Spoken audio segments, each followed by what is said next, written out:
So having a press or having access to a press is something that most people don't have. But the great thing about woodcuts is that they're really easy to print with just a few easy to find materials. You can do them at home. You don't need a lot of space. So the first thing I have is a piece of glass here. This is just a little bit bigger than A4 size, and it's just a random piece of glass. It has a beveled edge so that I don't cut my fingers. If you have a piece of glass that has a sharp edge, you can just put some duct tape around it, and that will do to keep you from cutting yourself. And I've put a white piece of paper underneath it just so that later on it'll be easier to see when I put the ink on top. So I have a rubber brayer. It's like a roller. I got this at the art supply store, and usually there are a few different kinds. Make sure you get the rubber ones for relief printing. I also have a putty knife. This was from a hardware store. And I have a wooden spoon for printing with. So this is just like a rice spoon. You can use any kind of kitchen spoon. I suggest wood. So metal ones can heat up really quickly and it'll burn your fingers. And plastic ones I find wear down pretty quickly. So wooden is usually the best. And this spoon here, it had a sharp, hard edge when I got it. You can kind of see around the side here, it's a little bit harder. And so I just took a little bit of sandpaper and I beveled it down. So you want to make sure that the edge is nice and rounded so that you don't tear your paper when you're printing. Here's my wood block. So I'm doing this on a silicone rubber mat, so the wood block won't move around. But if you're doing it on a regular table, you can just take like a kitchen liner. Like this is a kitchen cupboard liner that keeps things from sliding around, and you can put that underneath your wood block, and that should work. And if you don't have this, then you can use just some masking tape. And masking tape is also one of the tools for today. You also need a little piece of wax paper. I'll explain more about that later. And this is my ink. So I use oil-based relief ink. I think oil-based is better because not only does it look nicer, but also it dries a little bit slower. So if you're printing a larger piece and it takes you, sometimes it takes up to 8 hours to print really giant wood blocks. So like 4 by 8 foot blocks will take a long time. If you're working on a larger piece, having oil-based ink is much better because you can take your time and make the print. Don't have to feel rushed for the drying time. And this brand, I'm not exactly sure. I got this at the art store in Taipei. This is some Japanese brand. But depending on where you are, just go to your local art store and ask them for oil-based relief ink. And I also have this. This is some kind of oil. I'm also not entirely sure. So I went to the art store many years ago and I asked them what I need to modify the relief ink with, and they suggested this. I think it's some kind of linseed oil or some kind of oil. And also this helps to speed up the drying time actually. So instead of taking a few days, it'll take a day or two. Also need some tissues or some paper towels and glass cleaner. Just regular blue glass cleaner. So I don't use any solvents when I clean up, and I don't think they're really necessary. Finally, you need some paper to make your print on. So I'll be painting this woodcut later with watercolor, so I print this on watercolor paper. If I'm going to be printing with the end result being black and white, then I'll use different kinds of paper. I like drawing papers. I like paper that is thin enough that the print transfers easily, but thick enough that I can be a little bit rough with it without having to worry about it tearing. So the thing with hand printing is that the thinner the paper, the easier it is to print, to transfer the image. So if your paper is too thick, it'll be really hard to print. But if your paper is too thin, then you might find yourself tearing it with your spoon. So if you experiment, use a few different kinds of paper, see what works for you. Another issue with printing on watercolor paper is if it's too textured, if it has too many bumps, it can be difficult to get a smooth print. So I have this paper, I think this is Canson. It's pretty good quality. It's heavy, but the texture is not so much. So it's a little bit smooth, and I think that's better for printing on. And you'll need some scrap paper as well, just random old printer paper. So take out your ink. So my ink comes in this big tub. Some inks come like this, or some come in a tube. And it'll probably come with like a plastic sealer on top to keep it from growing a skin. So keep this plastic on if you get a new tub of ink. Don't throw it away. And when you take out your ink from your tub, you want to make sure that you get a fairly even scraping off of the top. You don't want to gouge. If you gouge your inks, then they will definitely grow some weird skins, and you'll be wasting a lot of your ink. Just take a little bit off the top like that.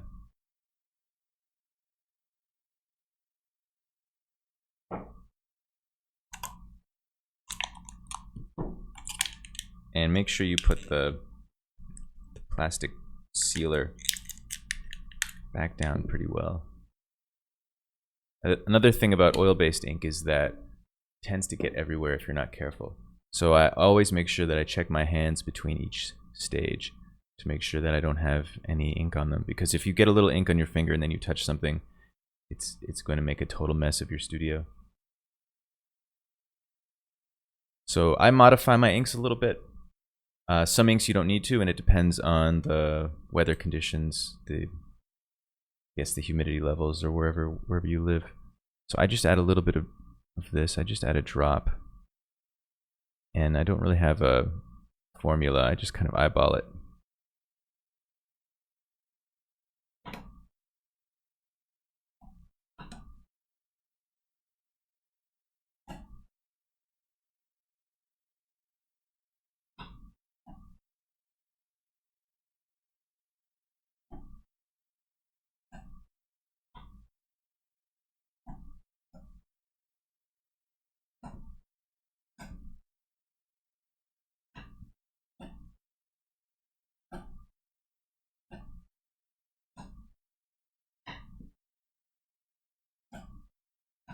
Make sure I mix it up really well, and I try to get all the excess that was stuck on the knife, on the upper parts of the knife.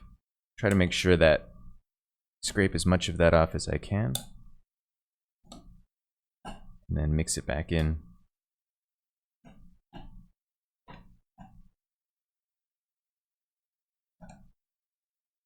Well, everything is pretty consistent.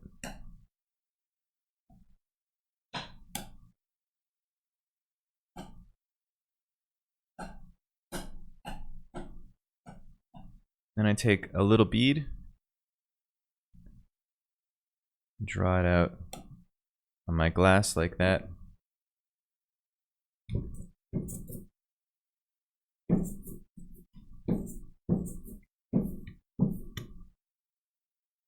Now when you roll, you don't want to just go back and forth like this, because if you just go back and forth, you won't cover the whole area evenly. So I always pick it up in between, and I go backwards a couple of times as well, and maybe go side to side, and always picking up the roller between each roll, just to make sure I get a nice consistent coverage.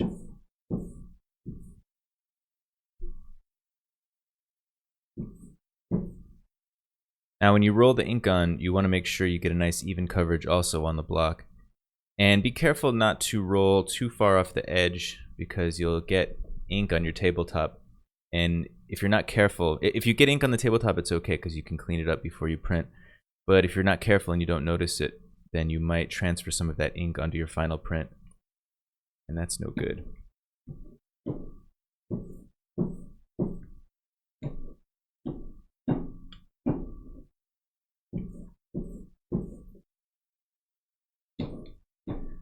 So I'm trying to roll the ink on in different directions. I'm not just rolling it on one way like this. And in order to get the corners without rolling off the edge, you can just go diagonally. over each corner.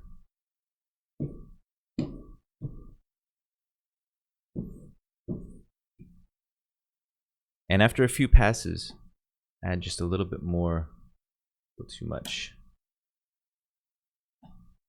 Add a little bit more ink.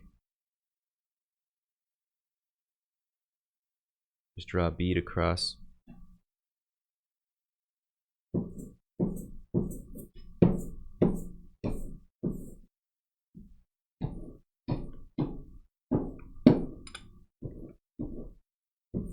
And it's important not to get too impatient with this process. You want to layer it very slowly with very thin layers of ink. Otherwise your detailed areas can fill in. And this print has a lot of little small details. And so if I just globbed on a big bead of ink here and really loaded up my roller, I might fill in some of the open areas here. I don't want to do that.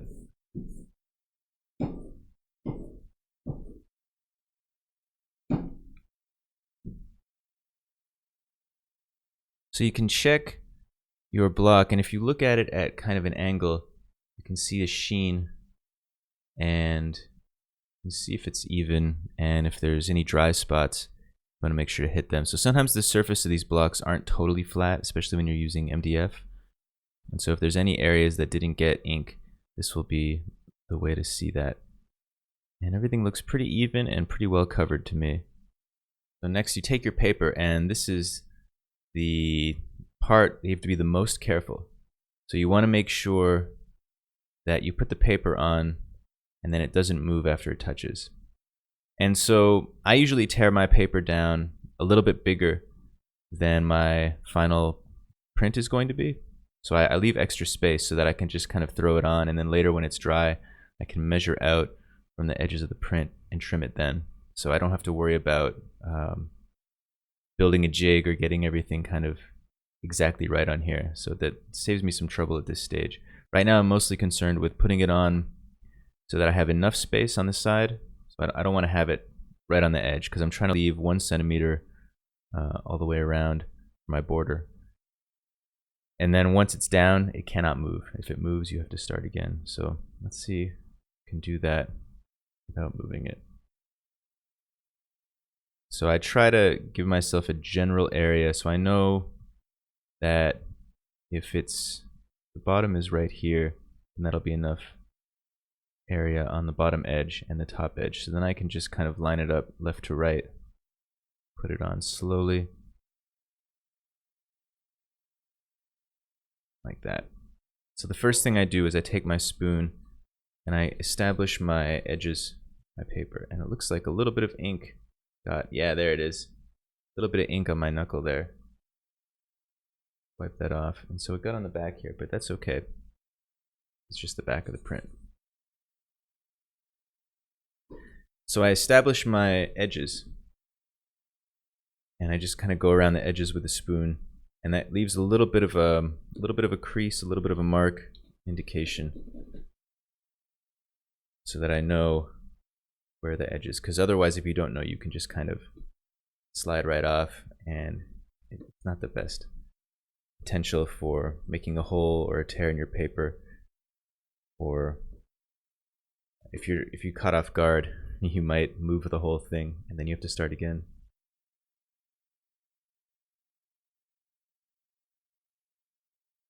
And so I'm just pushing down as hard as I can mostly as hard as I can, and making little circles and trying to get a solid, even printing of the whole area. And I'm not sure how well it's showing up on the camera, but as you print, you'll notice that the back of the page gets a little bit shiny in the places where it's making contact with the wood on the other side. And so you can use that to your advantage. You can see where you've already carved, so where you've already printed. You can see where you've already printed, so I can look at that and make sure that I haven't missed anywhere. And also what I can do if I'm very careful, I can slowly peel back and keeping a lot of pressure with my left hand, making sure that the block doesn't move, and I can have a look and see how it's printed. So that top half printed pretty well. And I can see if there's any areas that need more. And I think maybe a little bit over here, a little bit over here.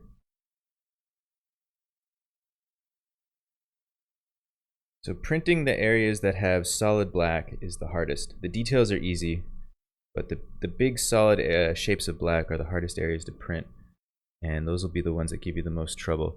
And so when I'm going in and trying to print, I'll add a little more pressure. So I'll tip the spoon more vertically so that there's less surface area touching the wood, so more of that pressure is being concentrated. And I'll push down on those areas with a little bit more pressure. And that looks better. A little bit in the middle.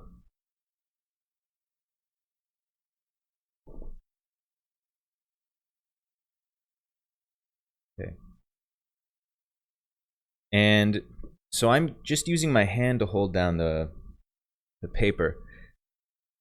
But if you're not comfortable with that, you can use some tape.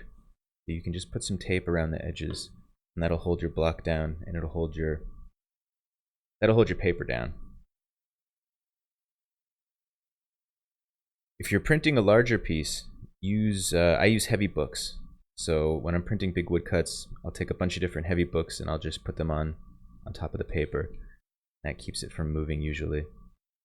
The problem with the tape is that if you have a piece of tape here and then you want to check this side, you have to peel the tape back. It's not a huge problem, but you just have to make sure that you're very careful.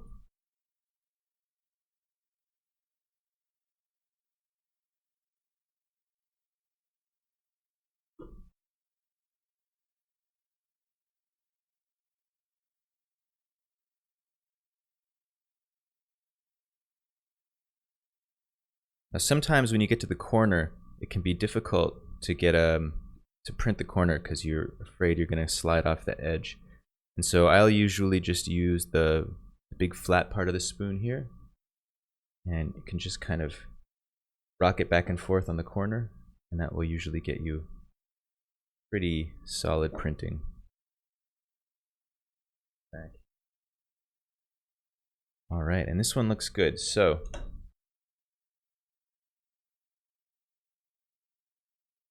once you've made sure that everything is printed the way you want it, very carefully fill your paper back and up. And there's the print. So this block I've printed several times, and you'll find the first time you print a wood block is usually a little bit more difficult. So after a few different printings, the block should have a nice buildup of ink on it. I don't clean my blocks in between. I'll ink it, I'll print it, and then I'll leave the block. And I find that helps the subsequent prints because any little gaps in the parts that you want black will get kind of filled in by that ink. But the parts that you've carved away are usually big enough that they don't get filled in. And so I always find my very first print is a little bit more splotchy than the subsequent ones. So I should also mention I'm wearing a wrist brace. This is just sporting goods wrist brace. It just holds the bones in like this. So when you're printing, there's a lot of stress on your hand, especially if you're pushing down really hard. And so I found that wearing this is really helpful. I also wear this when I carve. So if you're going to be doing a lot of relief printing, it might be a good idea to wear one of these just to make sure you don't want any carpal tunnel or lasting damage. So for cleanup, move these to a safe place. So I take a piece of scrap paper and my roller, and I'll just roll this.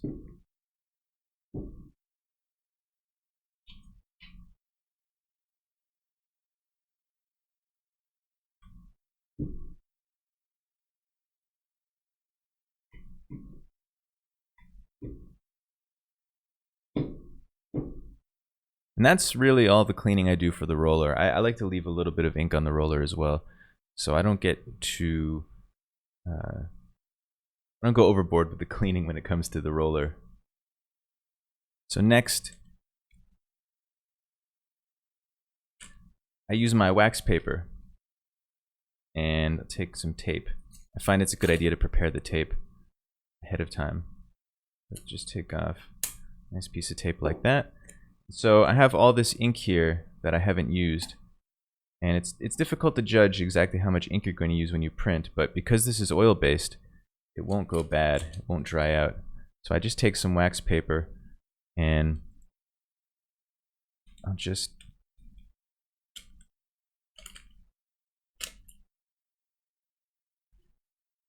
fold it over. And if you fold over all the edges, all the sides, don't leave any open gaps, then it shouldn't dry out. So I just make a little packet like this.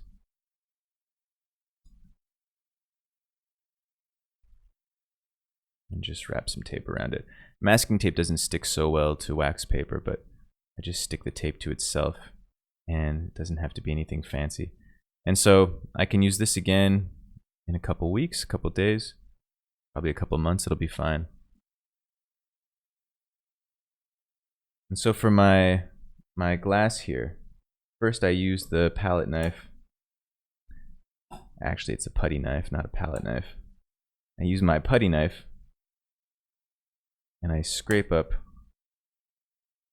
much of the ink as I can.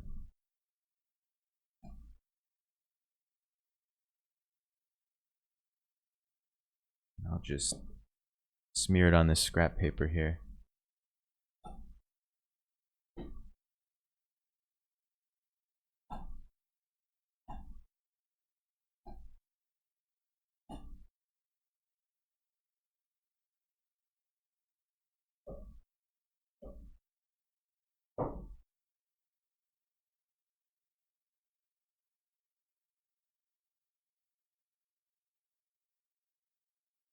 And next I'll take my glass cleaner. I'll just spray some glass cleaner on there, not too much. And I'll give it another scrape. Putty knife.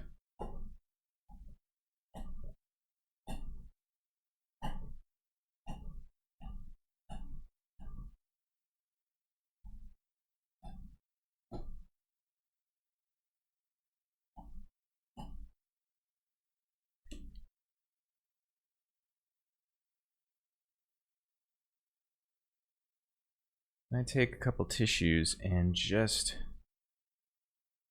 squeeze pretty hard and it'll come right off. Just wipe it off. And you have to make sure that you get the narrow edges as well. So wipe it a couple times. Top, and you can see, maybe you can see, there's a little bit of ink on that top edge, so clean that off. And good as new. And then with the remaining ink here, take some tissue or paper towel and just wipe it down.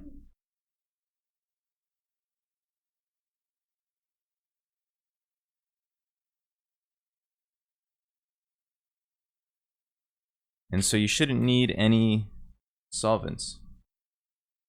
So I don't use any mineral spirits or turpentine or anything like that. I just use some glass cleaner and a little elbow grease.